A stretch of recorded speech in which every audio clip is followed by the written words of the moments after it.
Welcome to Bamble, a podcast about all things spooky, weird, extraterrestrial, and maybe a little bit of politics thrown in. We're at the point where we're maybe accepting politics. You happy, Kirsten? No. It's politics. I think it's you who keeps trying to shoehorn in politics. Maybe. My name's Taz. And I'm Kirsten. And this is our political podcast. No. No, please no.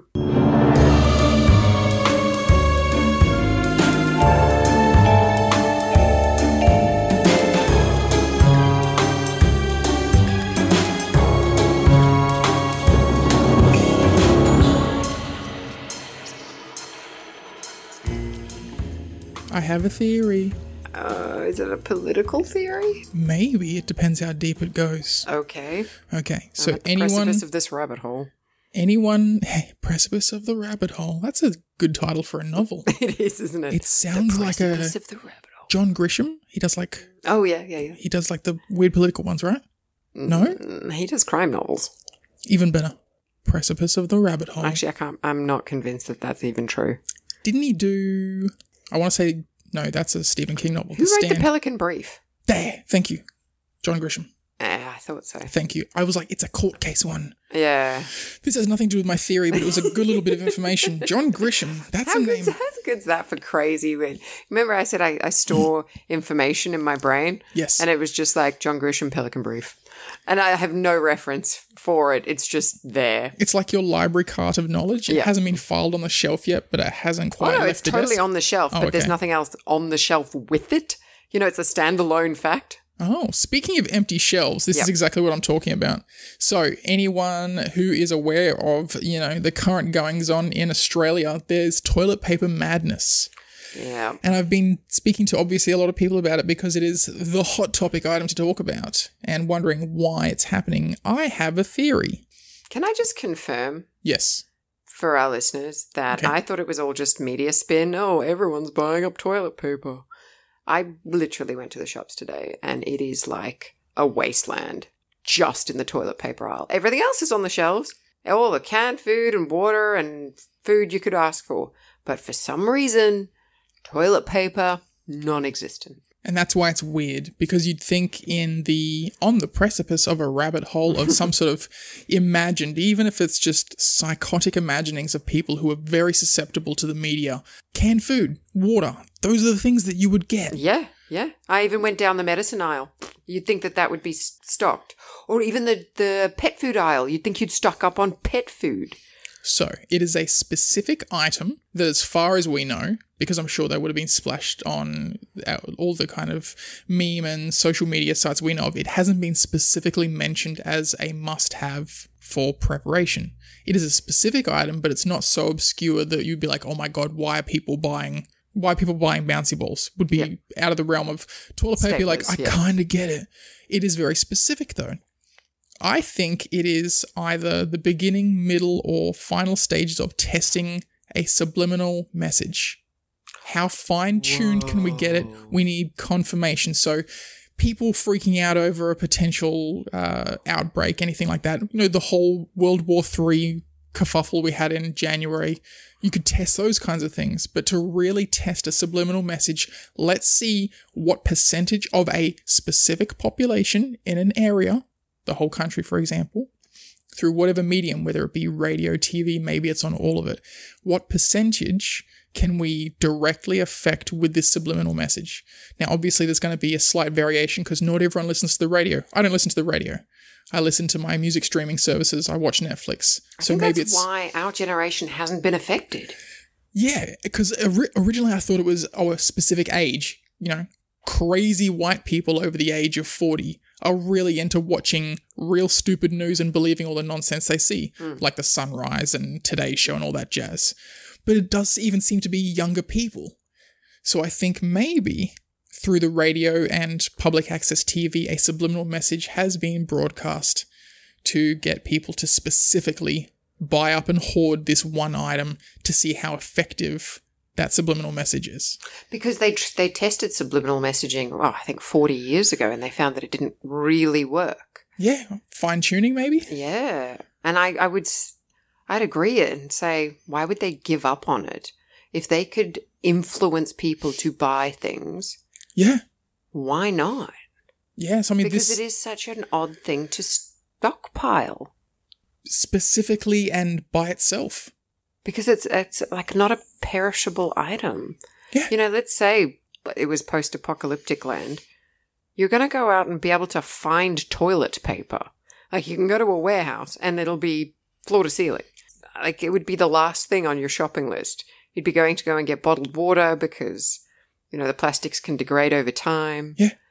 You know, those are the things that you'd be making sure you had.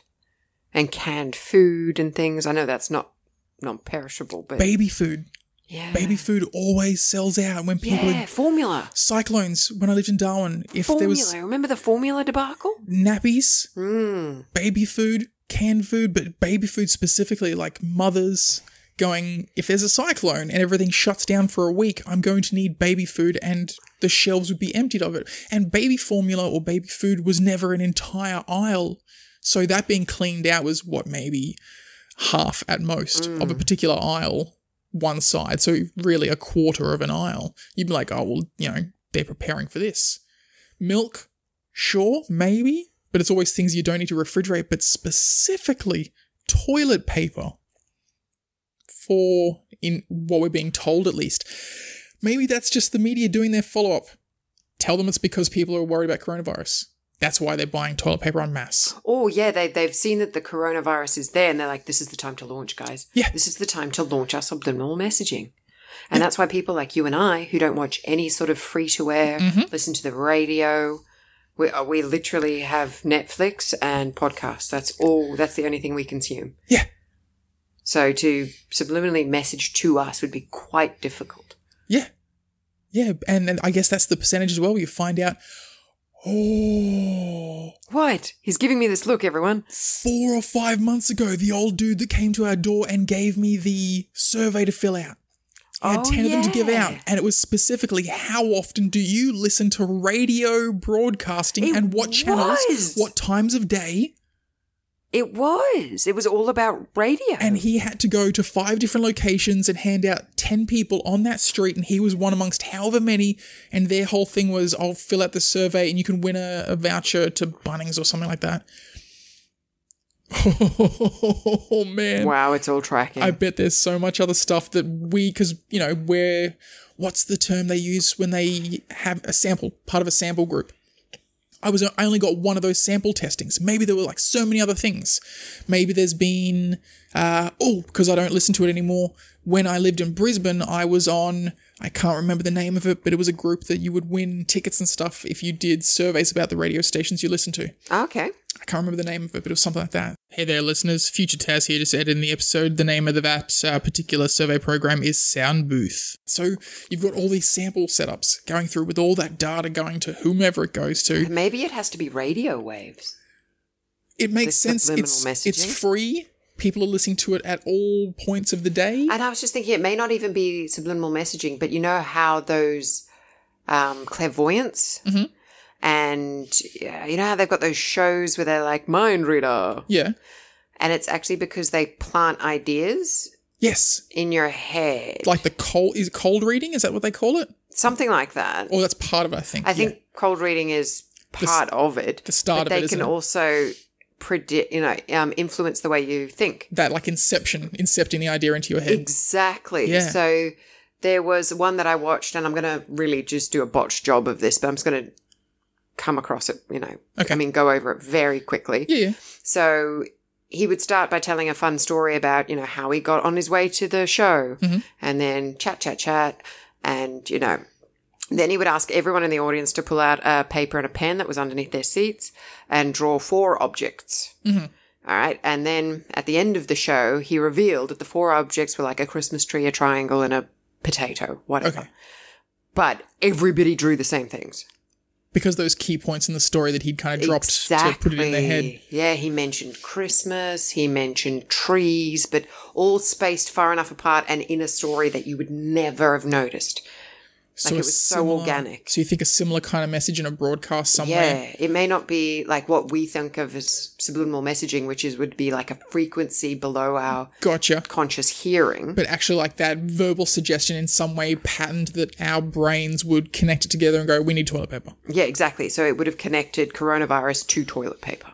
Okay, so what we're going to have to do if this is... Wouldn't it be hilarious if they got it wrong and they were desperately trying to get people to buy big ticket items, like something expensive? If this wasn't the goal, toilet paper wasn't the goal? It just got mixed messages.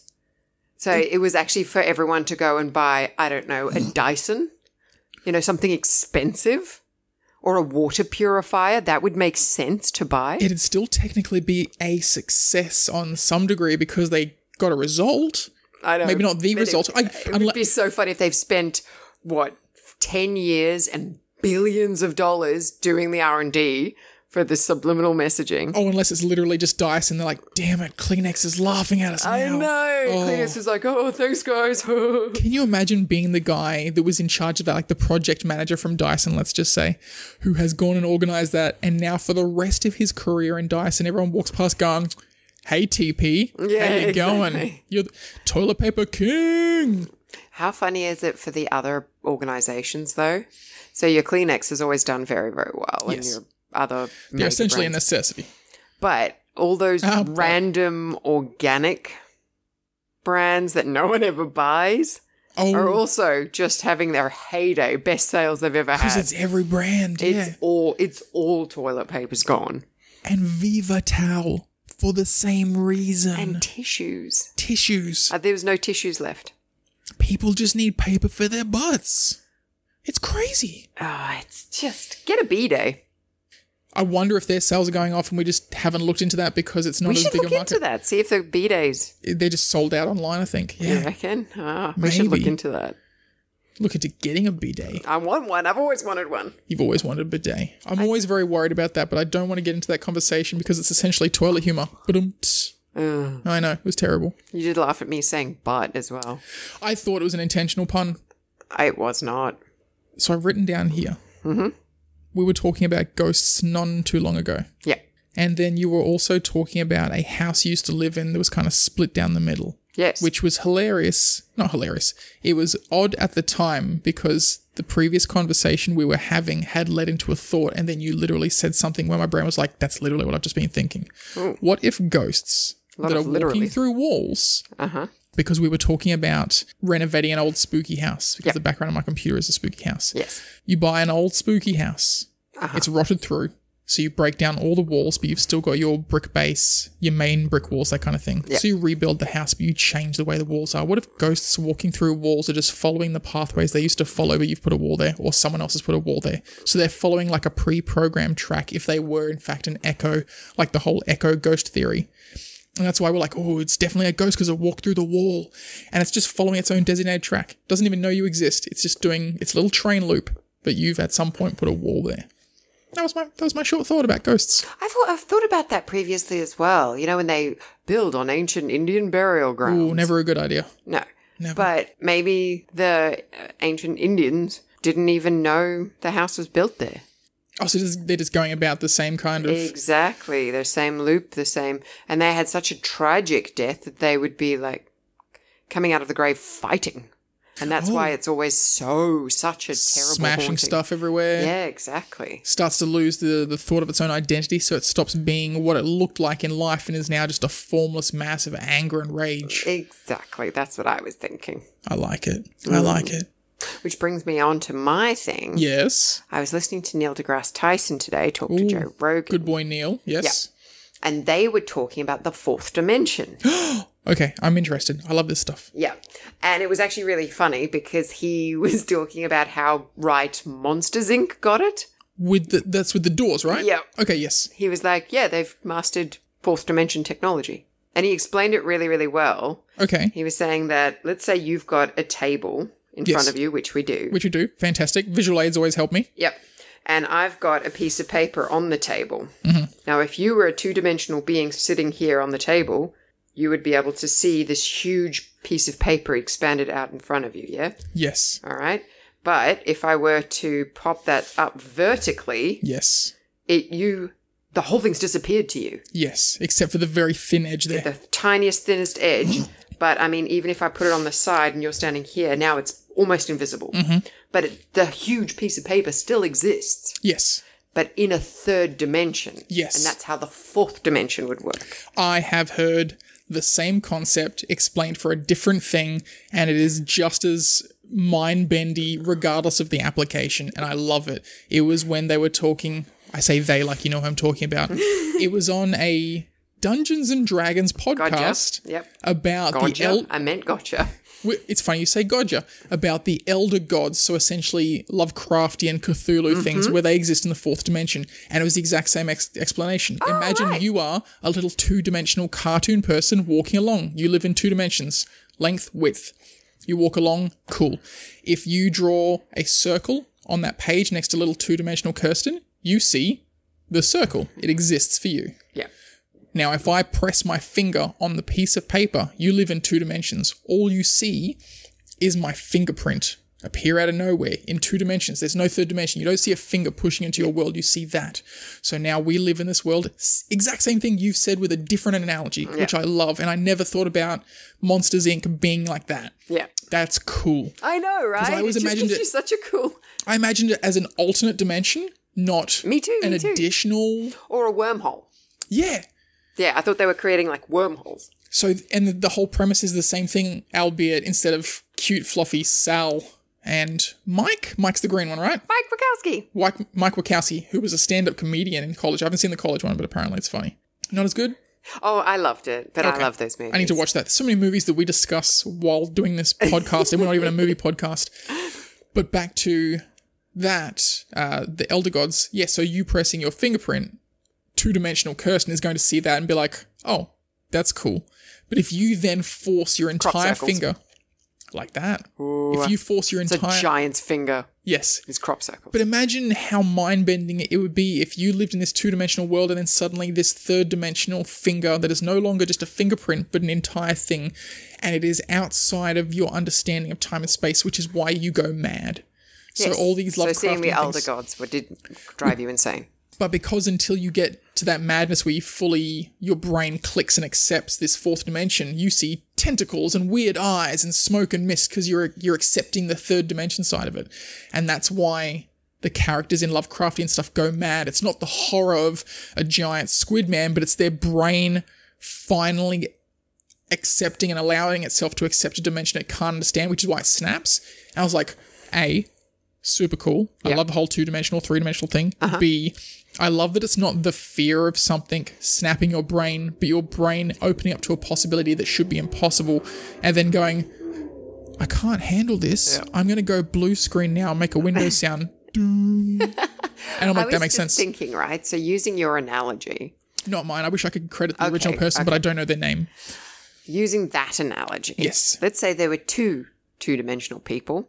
Yes. Walking hand in hand down a lovely 2-dimensional brick lane. Nice. I like it. All right. Then the finger appears and squashes one of them. The whole finger or the 2-dimensional finger? A 3-dimensional finger drops down from the sky, squashes them. Monty Python style. But they can't see it. Yes, Monty Python style, exactly. They just see their friend get squished. Squished to a paste. And they would... So this is before they've accepted and able to see the 3-dimensional. Yeah. So they'd still see something 2-dimensional squishing. Yeah. But they wouldn't understand the full complexity of why it's squished. Yeah. They'd see a fingerprint come down and squish their friend. Do you think that's alien encounters? Yeah, for sure. Like, we can only see the 3-dimensional object, but it could be infinitely way worse. It's the definition of the word alien. Yeah. So outside of your realm of understanding that it's from somewhere else. But I'm trying to comprehend what it would be like to be that 2-dimensional person, and then you just suddenly see like a shimmer, because you can't comprehend 3 dimensions. So it would just be a shimmering haze that would be the 3-dimensional finger. Just slowly crush your friend. Well, media tells us it's one of 2 ways you go. You either go completely insane and try to prove to the rest of the world this thing exists, or you create a death cult and worship it as a god. I I don't know. I'm trying to comprehend what that would be like. I mean, how good a friend was your two-dimensional friend? If you didn't like him that much, I'm thinking death cult. Oh, I have to like someone a lot to hold their hand. Oh, okay. So if I got squished by a three-dimensional Misty Finger, that sounded weird. That sounded like a porn name. It did. Misty Finger. We're sticking with it, guys. I was squished by a Misty Finger, and now two-dimensional Kirsten has sworn vengeance and is going to prove to the rest of the world with her... Well, no, we haven't established that. I'm trying to think about what... You were going to hold... Wait, whose hand are you holding in two dimensions? Yours. Okay, so you did... Well, you said you have to like someone to hold my hand, so you're going to avenge my death. You've just assumed that. Well, based on the things that you told me. I would try and desperately comprehend what happened first. You wouldn't avenge my death? I can't avenge your death. To what? To Misty's finger. Yeah, but I don't know there's a finger. All I see is a shimmering haze squash you. To me, that could be ghosts. It could be aliens. It could be anything. Well, write it down in your ratty little journal, and in season 6, you'll figure out who the big bad is, and you can avenge me. But yeah, I think that would be cool. And then I become like a crazy scientist and I actually breach the third dimension. Heck yeah. Yeah. Yeah. And then the alternate you from a future timeline comes back and says, stop.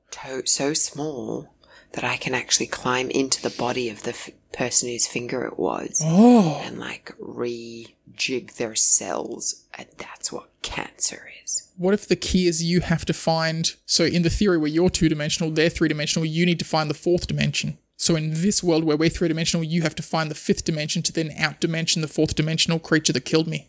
Whoa. That's the point when you know that the show has jumped the shark and it stops being this cool show about weird stuff and starts adding in theories where you're like, oh no, they did the smoking man thing from X-Files. It went too far. I think that's the point in your crazy person story where you're like, I have to find the fifth dimension, and then half the audience just gets them and goes, no, I'm out.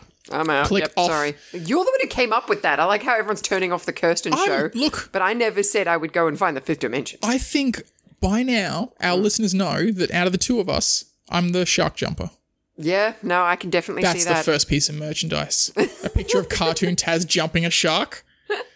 The Adventures of Taz, the shark jumper on water skis, because that was from Happy the Days. original one, yeah. Was it Fonzie who jumped a shark? It was. Oh my God, I love it. Henry Winkler. One of the best comedic actors that wasn't meant to be a comedic actor. He was so good in Click. He's so good in stuff now. I've seen him on a lot of talk shows. I love actors that age well and play their age, and we were having this conversation about a lot of female actors or actresses. I'm doing well. I don't know if we'd call them actresses. I feel like I'm so archaic. I'm the only one still saying actress. I don't recall who I was told by a long time ago, but they were saying that it was essentially a way to intentionally lower the level of female actors by giving them a separate name.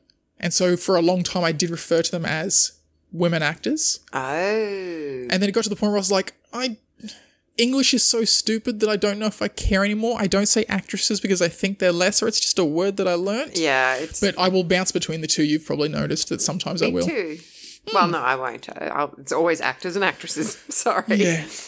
Well, it doesn't matter. Either way, we were discussing particular actors and actresses that don't age well in the sense that when they reach a certain age, they don't accept and play those roles. They always try to play their younger role. And I think it's really sad when you see an actor do that because there's so much to be gained. Like Harrison Ford, he was the young, handsome, early 20s, late 30s, but he kept playing older characters that went on because it worked. Yeah. Like he played the president. The president's never a 30-year-old dude. No. And he kept playing those older roles and it worked for him, and it's why he's still current and consistent. And it works beautifully for a lot of the female actors as well. You get them and they start playing the mothers and the grandmothers and things like that, and you're like, oh, I love this actor. They're great. I love that they play a role that's realistic and doesn't seem forced, because there's nothing worse than seeing a 40-year-old trying to play a 20-year-old, whether it's a man or a woman. You're just like, just stop that. We became full circle. We came back to a TV show, movie podcast. Yeah. Yeah. Anyway, but I remember that conversation that we had, and I did mention the fact that that Elvira look, or is it Elvira? I don't actually know. Yeah, the one that used to host all the horror movie shows.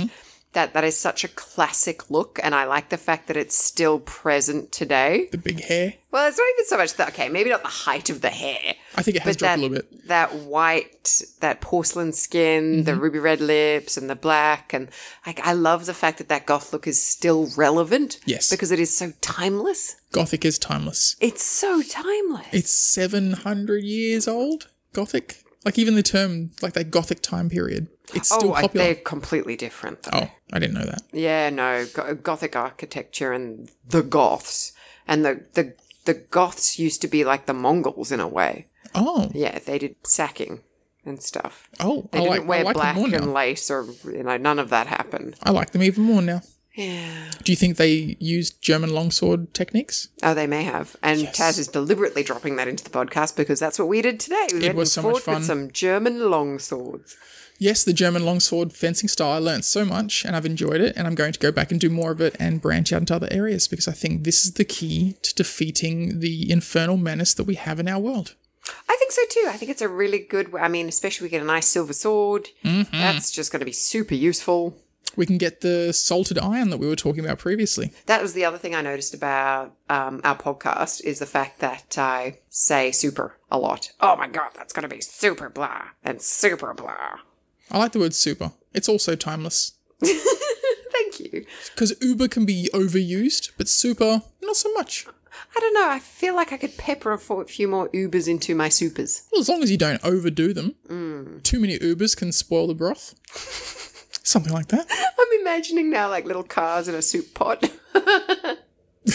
I didn't even think about Uber, the car ride-sharing service. Yeah. My brain didn't even go there. There were still umlauts in my Uber. Oh, right.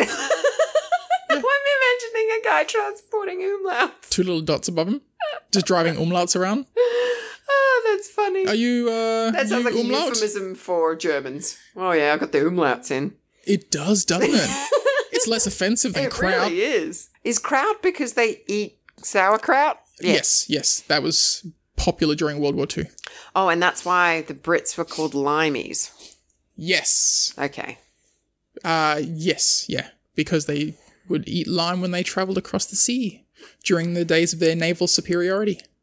And I think I was on QI. I remember him saying they actually ate lemons and not limes because limes have a lower vitamin C content. That makes sense. So they should have been called the lemonies. Yeah. But that's not as... Limey just sounds cooler, I think. Limey does sound fun because it sounds a bit like slimy. It does. And they want it to be derogatory. There you go. That makes sense. I like it. Oh, look, that last bit I hypothesized. That wasn't in the show. Solid hypothesis, and I like it. I'll accept it. It's now canon. It's fact. That's how it works here at the podcast. We make things happen.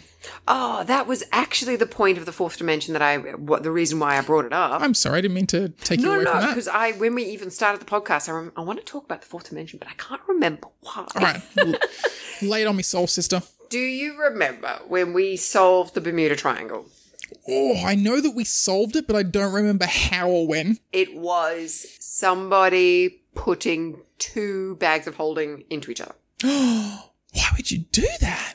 And it created a vortex, just like you said. Yeah, I know, but why would someone do that? It's so silly. Because they were a bit like me, didn't know that rule and went, oh, I've got 2 bags. I'll just put one in the other. Bags of holding are so expensive too. Yeah, well, I guess, like I said, someone like me wouldn't have known you can't put one in the other.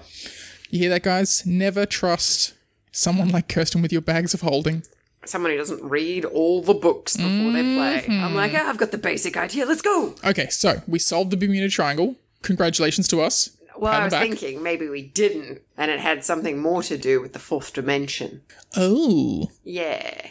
And a bit like, you know how the Monsters, Inc. harnessed the fourth dimension stuff? Mm-hmm. Maybe they're an alternate reality. Gotcha. Earth reality. Okay, yes. Where those monsters are actually genetic mutations because we used nuclear power to harness the fourth dimension energy from the Bermuda Triangle. How's that for tinfoil hat? You just broke my brain open.